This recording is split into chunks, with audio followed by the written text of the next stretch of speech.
Welcome to Pigeon Talk One-on-One, topic with conditioning, preparation, and system. Pigeon Talk with Jaime Lim and Aaron Claudio. Pigeon Talk One-on-One, powered by Talomi Probiotics, Bear Sale, Wingmaster, Bona Mix, Royalties, Victory, Gasty Pro, Burlington, Mikusin, Haggis. Okay, with regards naman, so napag-usapan na natin yung line. Paano yung naging preparation nyo dun sa paglo-load nyo na ng MacArthur? Paano yung training mo, Sir Ernie?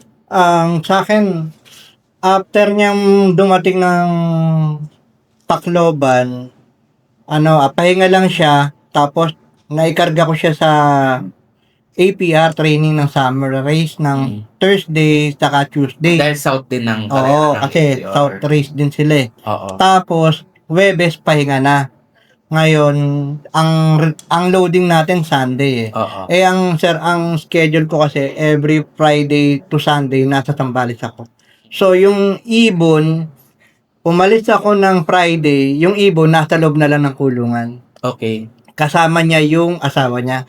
Nilatagan ko na lang doon sa feeder ng pagkain, saka tubig. Wala nang So, lipad iniwanan yun mo kasi na. nandun na ako Babat sa na. Zambales. Bumalik ako ng Sunday ng umaga, ikakarga ko na lang siya. Okay. So, wala ka nang binigay ng mga supplement? Wala. Galing. Expected ko nga, sabi ko sa kanya, nung tinignan ko yung pakpak niya, yung second primary flight niya na pangalawa, patubo pa lang, halos kalahati pa lang. Kaya sabi ko, ang parang risky na to para makauwi pa siya. So nagulat ako. Oo. Hindi rin pala, wala rin pala sa pakpak yun. Willingness na talaga. Uwi at uwi pala. Talagang loyal siya talaga sa iyo. How about you, Sir Don? Yung nag-clock ko, kasi sabi ko nga, tinigil ko siya ng Kalbayog lang. Yung Kalbayog hanggang MacArthur, 1 month yun, eksakto eh. So, hindi ko kayang mag-self-training. So, ang ginawa ko, niload ko sa APR, summer yeah. ng APR. Oo. So, nag-start na kasi yung summer training ng APR.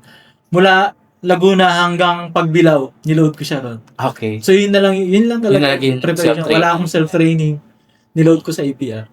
Ayun yung kagandahan sa mga clubs eh. Kapag ka... Na-tempo. na-tempo. At least yung APR hindi nag-north, no? At least south Lagi pa rin silang sila. south eh, lagi. Oo, pag south. Kaya nga na-tempo yung sabay ng MacArthur, di ba? Oo, yung preparation Kaya kahit pa paano. At least hindi ka na mag-self-training, hindi ka na mag-ano, di ba? At least maganda rin kahit pa paano yung preparation. With regards naman sa mga supplements na binibigay ninyo. So, sabi ni Ernie, wala siyang binigay. Kumbaga parang iniwanan mo na lang siya ng ano. Kumbaga parang nag-self-recovery. Yun na lang talaga. How about you? Kasi 3 pa yung niload mo, di ba? O paano yung preparation mo? Kasi ang ganda ng result mo. May clock ka, saka may finisher ka. Isa yung hindi nakauwi. Ang ginamit ko lang, yung natural product ni Sir Andres O. Andres O. Sir Andres O. Okay. Natural product, yun ginamit ko. So, most likely, wala ka nang dinagdag. Kung ano Wala talaga na. yung gamit from the start. Yun Ay, talaga. oo. Actually, kung ano yung ginagamit ko sa karera, yun na rin. Ina-adjust ko na lang kasi 10 days yung ano eh. So, gaano sa inyo kahalaga yung consistency ng motivation nyo, ng preparation nyo dun sa mga ibon na nililog ninyo? Sa akin kasi, yung niload ko kasi sila yung magpares eh. So, magkakasama po kasi yung ibon ko, hen and cock, sa isang section. Hindi nakahiwalay. Hindi ko siya nakahiwalay. On the first, the second lap, gano'n na. Opo, from the start ng training kasi Okay, then, paano pag may club? yun po, papalitan ko siya ng fake egg. Okay. I mean, pag-load mo, tapos may Yun. club. So, yun po. Yan ang mga problema eh. Yun ang risk. Yun yung problema. Nung Sa mga hen. sa Tacloban ko, isaktong itlog ng isa. Kaya hindi siya nag-clock ng Tacloban eh. Or may itlog on the day na flight. Yun ang masama. Yun. Ang may hirap doon, yung pauwian na pag Sunday, kung mag-iitlog siya sa truck. Yan ang mga disadvantage pagkahin ng ikakarga mo eh. Na walang may time. Kasi ang kandyan, let's say, nirelease siya ng Saturday. May itlog na, on that day talaga siya itlog. Dapat, Ayun talaga problema. Titigil talaga. Oo. Titigil. Kasi mag-aano siya talaga eh. may stress siya talaga. Oh. Lalo kapag ka nangitlog sa truck, stressful eh. Tapos malayo pa pagka yung itlog ito, mo, tapos long distance pa yung liliparin nila. Pero may chance naman na umuwi kaso talagang hindi na mahalos magka-clock. Yung sa akin, gano'n na nangyari. Kaya- Itlog ng isa bago magtakloban, and then siguro ng takloban na uwi. Actually, boss, ayun yung nakikita kong error ng karamihan ng mga fancier. Kapag ka may motivation sila, minsan yung timing, yung tinatawag natin na Oo, timing. pwede. Mostly sa hen, nagkakaroon ng problema talaga. At minsan inaabutan na talaga sa loob ng truck, mangitlog. Kaya sa Europe, ang ginagamit black cock eh. Mas madali timing ang cock kaysa hen. Ang hen ang mahirap. Pero sa atin kasi, sir, YB, hindi ka pwedeng mamili. Diba? Pag YB ka, automatic kung hen o cock. Saka ang race natin anak, every ang week. gender pa. Unlike sa Europe, pipili sila. Oo. Pipili sila. Iba kasi yung karera nila sa ibang bansa. Compare sa atin. Kasi sa atin talaga bakbakan sa yung papawid talaga. Oo. Matira matibay. Weekly. Pag nagpas ka, wala na. Yung isa ko, Pero sabi ng mga European, you're killing the birds. Yo! Yun nga. Hindi, sa akin dati, gulat sila ang ginagawa natin. Oo. Capture week eh, no? Kasi marami na rin kami na-interview ni Boss Jaime with regards sa mga international, talagang, sabi ko parang inisip ko, parang easy race. Kasi pwede ka magpalit ng ibon. Oo, doon sa kanila. Dapat pwede ka magpalit ng ibon. Unlike dito, hindi mo pwede palitan eh. Pwede mo siyang ipahinga muna, tapos next training. Pero kung nasa overall o nasa... Pag over, wala. Oo. No choice Pag ka na. Obligado ka Obligado ka talaga. na. No? Ikarga siya. eh. Oo. Siyempre, kailangan mo sapalaran mo na, di ba? Kung magkaklak, di okay. Tapos, i-recover mo lang ulit ng maganda. Yan talaga yung natin. Sa atin, pag YB, na, So, okay. Imagine. Yung mga ibon ninyo, yung mga winners ninyo, ano yung characteristic nila? Magaling ba sila mag self-recovery or ano ba? Paano yun yung sila tinutulungan para mag-recover? ang sa akin kasi, ang ginawa ko lang sa kanila, pag nagugutom sila, di ba sabi ko nga sa inyo, nagsasambalis ako, pagdating ko ng linggo, gutom na gutom na. So, sinasanay ko silang pakainin sa kamay ko. So, Hanggang sa na-adapt nila yon na talagang hindi na sila mailap. okay. So, parang ganun na ng ganun. Kaya Kasi pag nung, may lap stress nahihirapan kasi pagka mailap ang ibon. Stress. Parang nai-stress. So, kaya nung dumating siya ng MacArthur, hindi na ako nahirapan na Hulihin talaga. siya. Kasi talagang, pag nakita niya na ako, wala na, dire-diretso na So, siya. kailangan talaga ma-build up mo talaga yung connection mo from the Saka start yun na ang sa young bird. Ay, napansin yun ko na maganda hindi talaga. siya matakot sa akin. Talagang maging at home siya dun sa Kaya mo hawakan na gano'n. Mm. Yun ang sa mga European, makita mo, kinukuha nila. Kinukuha na. Sinusubo ko nga sa kanya yung Gamot na. mani, lalo na yung mani, nagbibiyo. Ang sinusubo niya, pumupunta pa. So parang yun yung nakita ko na isang magandang halimbawa na Pero hindi ka naman natutulog sa loob ng loft mo, ha? hindi naman. Hindi naman. Kasi mostly mga ganyan, talagang pagkamaamo talaga. Kaso, di ba may mga linyada talaga sobrang ilap talaga. Kahit yung kahit young bird pa lang, yung magbabadig pa lang kayo, sobrang ilap talaga. May mga linyada talagang ganun. Pero pagka ganitong stress na yung ibon, umaamo na eh. Oo, pagka long distance na. Pero pagka yung magtuturo ka pa, May may mga light talaga na sobrang ilap eh. Kahit anong gawin mo eh. Kahit gutumin mo, no? Oo, kahit gutumin mo, sobrang ilap pa rin. Parang dead mind ka lang, you know. With regards sa'yo, Sir Don, paano yung ano mo? yung ibon ko naman, okay naman sa recovery, pero sabi ko nga, yung ibon ko na yun, nagkasakit. Oo So, nga, oo. mukhang nakatulong yung antibiotic ko siya, Yeah. actually.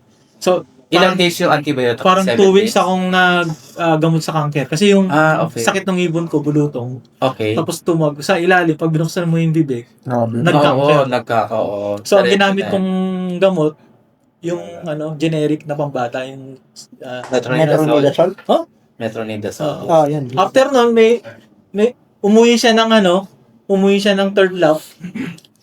Yung ilong niya, medyo basa naman. So, ginamot ko naman ng Respiratory naman. Cure Gold. Your God. Cure Gold naman ang ginamot ko. Isang linggo yun, pre. 1 week. O, isang linggo bago siguro yung kalbayo. Wala akong binibigay na iba sa kanya, kundi yung, lang. Shoutout natin si Doc Ditas. So, Cure Gold. Natin siya soon. Kay Dr. Dita. Uwi ng ibon, yung ilong niya, puti na eh. Puti na. O, dati, So, Parang ginawa niyang vitamins eh. Sa trade. Oo, tapos pero bago yun, talagang may sipon. Oo. Oo. Tapos, nung after nung kalbayo, pag-uwi niya, maganda na yung kondisyon. Maganda na yung Gusto ko nang kondisyon. i-load ng Katbalogan, kaso nga lang, sabi ko, pag hindi pa. umuwi, wala na ako i-load ng MacArthur. Tama. Hindi na ako kasama sa kwentuhan. Kasi mostly ganun nga yung nangyayari, boss. Nung sa mga small fanciers natin, pagka nagbutas na ng lap ng derby, lalo kapag naka-MacArthur na, naka-save na for preparation na for ano. Kasi kumbaga, depende din siguro sa case. Halimbawa kung sa club, kung talagang na-smash talaga, pwede pa ilaban. Kaso kung marami nag-club, tapos sa'yo, talagang for keeping na siya for Ganun MacArthur. talaga. Kasi Ganun talaga kung ano yun. man mangyari dun sa sa amin, Katbalogan at Tacloban, kung wala man yung mga ibon ko, meron pa ako nakatakbo. Yes, oo. Which is yun yung safety ko eh. Saka iba yung feeling eh. Saka iba yung feeling na mag-load ka ng last Napupunta lap. ka sa ano. Oo, ng Kasi PHA. hanggat may ibon ka, may Oo, pag-asa eh. May pag-asa. Di ba? Oo. Parang Kumbaga talagang Lahat- to be lahat talaga walang sa- imposible. Buti na lang mga classmate ko nito, mga finisher, mga winner na ngayon ng ano, season natin ngayon. Ayun. So, before we end, may gusto ba kayong i-shoutout, pasalamatan your family, your Okay, okay. yung partner mo, Sir Bernard Yung part Miranda. ito, pare, sayang, hindi ka makakapunta sa awarding pero bibigyan kita muna ng isa-shoutout kita doon pagka tinawag kita doon. Okay, Bernard shoutout muna siya. Kilo. Ayan. Tapos, Shoutout muna siya. kay Mrs. ko, saka sa mga anak ko na nag-aalaga minsan, salamat. May mawang Bonus bala ko yan, kayo may sa bonus. Oo, sigurado yan. Yeah. Ayun lang.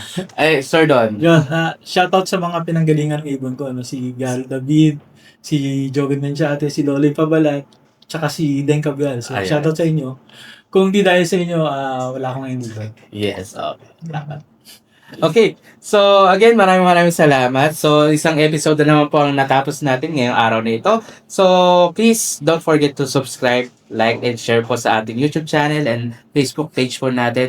And then, antabay po kayo sa ating mga updates, sa ating mga guests po natin, sa mga susunod po na mga interview po natin. And then, with regards sa ating raffle bird, so every month po tayo magpa-raffle bird. So sa mga hindi pa po nakapag-subscribe po, mag-subscribe na po ngayon. And then kapag sa mga may mga pinapalabas po kami, manood lang po kayo, meron po kayong code na makukuha. Doon sa code po na yon, i-PPM nyo lang po sa aming page po para po makasali po kayo sa aming raffle draw. So again, isang episode na naman po aming natapos ngayong umaga ito. So maraming po salamat sa aming mga major sponsor. Again, see you next guys on our next episode. Bye. Yeah.